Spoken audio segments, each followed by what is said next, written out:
আর এবার নজর রাখবো চা শ্রমিক যারা রয়েছেন তাদের জন্য সুখবর বলা যায়। কেন এই কথা বলছি তার কারণ চা শ্রমিকদের জন্য বড় ঘোষণা মুখ্যমন্ত্রীর। উত্তরবঙ্গ থেকে ফিরেই চা শ্রমিকদের জন্য ঘোষণা করলেন তিনি। কি ঘোষণা করলেন? বাংলায় প্রধানমন্ত্রী চা শ্রমিক প্রোৎসাহন যোজনা। চা শ্রমিকদের জন্য সুখবর। কিন্তু এই যোজনা কিভাবে কাজ করবে, কিভাবে উপকৃত হবে চা শ্রমিকরা, আরো বিস্তারিত আবির এ বিষয়ে জানাতে পারবে। আবির, প্রকল্পের আওতায় তিনটে গুরুত্বপূর্ণ উদ্যোগ নেওয়া হয়। একটা হচ্ছে চা শ্রমিক শিক্ষা যোজনা, যেখানে চা শ্রমিক পরিবারের শিক্ষা পরিকাঠামো উন্নয়ন এবং শিক্ষার মানোন্নয়ন করার জন্য বরাদ্দ হয়েছে 177 কোটি টাকা।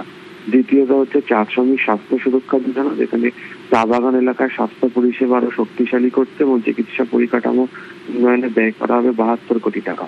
একটা হচ্ছে চা শ্রমিক আশ্রয় যোজনা, যেখানে মোট 63 কোটি টাকা ব্যয়ে তৈরি হবে 321টা রেস্ট হাউস, যার মধ্যে পাহাড়ে 88টা আর সমতলে 233টা। এবং প্রত্যেকটা রেস্ট হাউসেই অফগ্রিড সৌর বিদ্যুৎ ব্যবস্থা, বিশুদ্ধ পানীয় জল, বসার সুব্যবস্থা এবং একটা ক্লিন টয়লেট দেওয়া সেখানে থাকবে। এছাড়া এই প্রকল্পগুলো বাস্তবায়নের দায়িত্বে থাকবে উত্তরবঙ্গ উন্নয়ন দপ্তর, স্বাস্থ্য দপ্তর, পশ্চিমবঙ্গ সমগ্র শিক্ষা মিশন এবং যে জেলাতে হবে সেখানকার প্রশাসন সমন্বয় করে এটি করবে। মূলত হচ্ছে উত্তরবঙ্গের যারা চা শ্রমিক তাদের দীর্ঘদিনের অভিযোগ ছিল যে যথাযথভাবে ব্যবস্থা গ্রহণ করা হয় না, এবং বর্তমান রাজ্য সরকার তারা যখন রাজ্যের বিরোধিতায় ছিল তাদের বক্তব্য ছিল যে কেন্দ্রীয় সরকারের বিভিন্ন প্রকল্প রয়েছে, রাজ্য সেটাকে কাজে লাগায় না।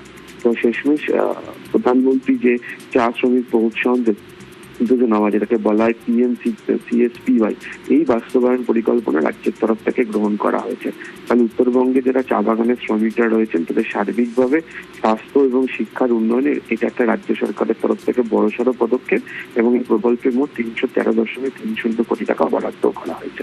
বেশ আবির, এই প্রকল্পে 313 কোটি 30 লক্ষ বরাদ্দ হয়েছে। চা শ্রমিকদের জন্য সুখবর, বাংলায় প্রধানমন্ত্রী চা শ্রমিক প্রোৎসাহন যোজনা।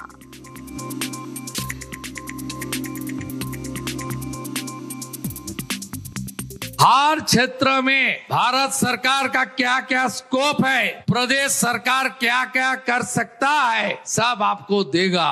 2009 से आप जनता जनार्दन का आशीर्वाद हम लोग को ऊपर आप लोग दे दिया, हम लोग कुछ नहीं दे सका, अभी देने का टाइम आ गया है, वापस देने का टाइम आ गया है।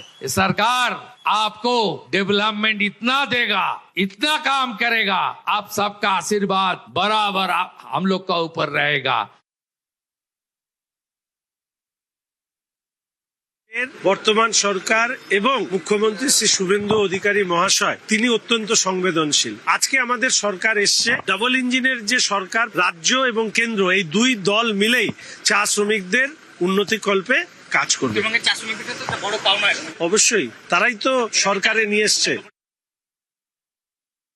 सुविधा मिलने से और मिल भी जाने से बहुत खुश होंगे, हम उसको धन्यवाद देंगे। पहले का सरकार हम लोगों को कुछ नहीं देखता था, सब हम जैसा जहाँ पड़ा रहेगा वही पड़े रहते थे, और हॉस्पिटल कुछ भी नहीं था। बना देता है हॉस्पिटल पर, उसमें दवा देने जाओ तो एक भी नहीं देता है। और जो महीने में 3000 करके देगा सरकार, वो हमारे बच्चे के लिए हॉस्पिटल के लिए भी होगा और स्कूल फीस देने के लिए भी हो जाएगा। যদি করে দেয় সরকার তাহলে আরো খুশি হব, আনন্দ হব, ভালো হবে আমাদের জন্য।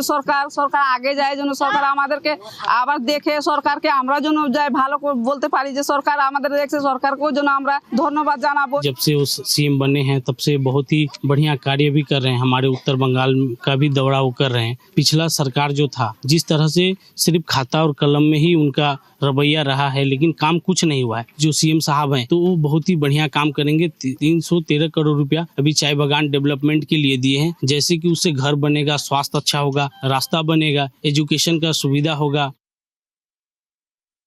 এটা আমাদের বহু প্রতীক্ষিত ছিল। চা শ্রমিক অধ্যুষিত এলাকাতে শিক্ষাক্ষেত্রে একটা নতুন জোয়ার আনবে, স্বাস্থ্যক্ষেত্রেও কমিউনিটি হসপিটাল, ক্রেশ, এই যে নতুন নতুন পরিকাঠামোগত যেগুলো সুযোগ সুবিধা, সেগুলো কিন্তু শ্রমিকদের খুবই কাজে লাগবে। আমাদের মনে হচ্ছে যে এই ধরনের যে উদ্যোগ চা শ্রমিকদের জন্য, এর ফলে উত্তরবঙ্গের প্রায় 6 থেকে 7 লক্ষ চা শ্রমিক দারুণভাবে উপকৃত হবে। শুধু উপকৃত হবে না, উত্তরবঙ্গের কিন্তু অর্থনৈতিক একটা নতুন জোয়ার আসবে বলে আমরা মনে করছি।